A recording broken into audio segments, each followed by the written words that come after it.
Hi, and welcome to my Hardcore Nuzlocking Pokemon Emerald Kaizo Until I Win series. Here are the rules. I can only catch the first Pokemon I encounter in each new area. Unless it's a duplicate, then I must re-roll. Battles must be played in set mode, and there's a level cap equal to the gym leader's strongest Pokemon +1. Predictably, we start by beating Brendan and nabbing our early route encounters.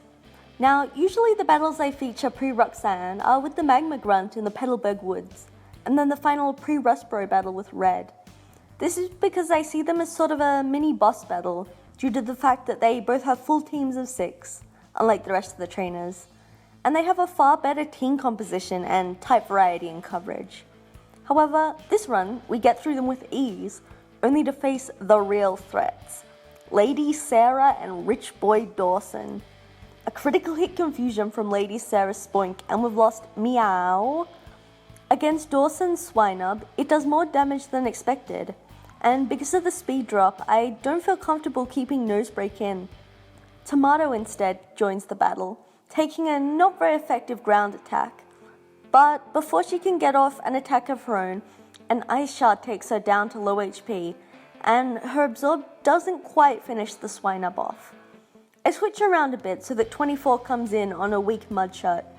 I intend to quick attack and finish it off before it can finish me off, but obviously it Ice Shards, outspeeding me thanks to the speed drop with his increased priority move, so 24 is quite heavily damaged.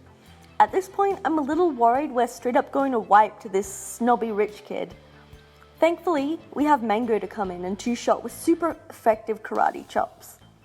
All I have to do is KO the Mareep. Shouldn't be too hard, right?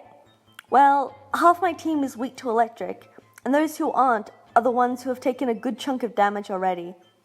Melon switches into a paralysis and straight away misses out on attacking thanks to it.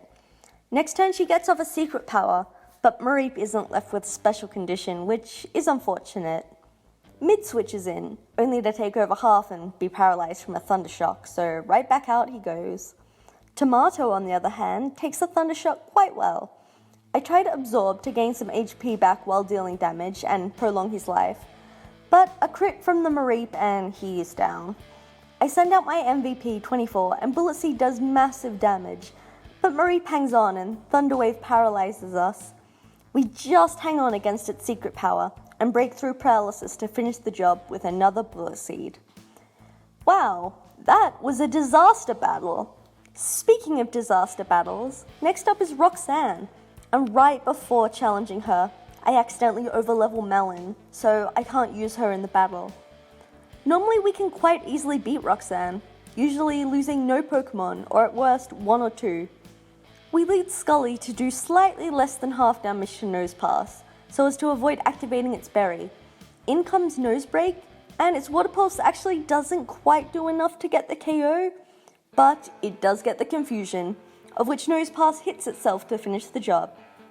Nosebreak's attack and speed are good enough to outspeed and one-shot the Anorith, so down he goes.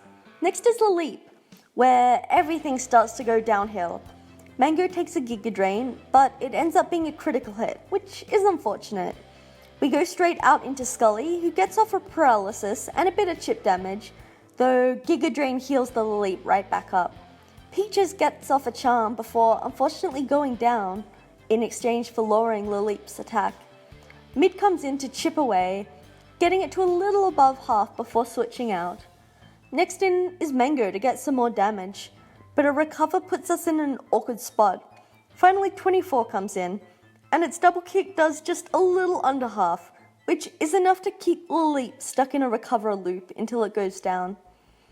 Shuckle comes out, and without a Pokemon to Toxic it, this thing is a serious wall. After a few secret power, we manage to paralyze it, then begin to chip away.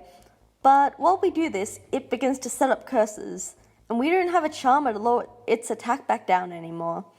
Then it unleashes its rollout. Nosebreak goes down, Mid, then 24. Finally, a full paralysis stops the rollout, allowing Mango to get off an Ember for pitiful damage, before it too goes down to a new rollout. With only a heavily damaged Scully, we try to hang on, using its dig to dodge rollout and hoping for full powers, but it's only a matter of time before she goes down as well. Yeah, I played that one kind of badly, and we were definitely punished. Next run, I'll get revenge against Roxanne though, just you wait.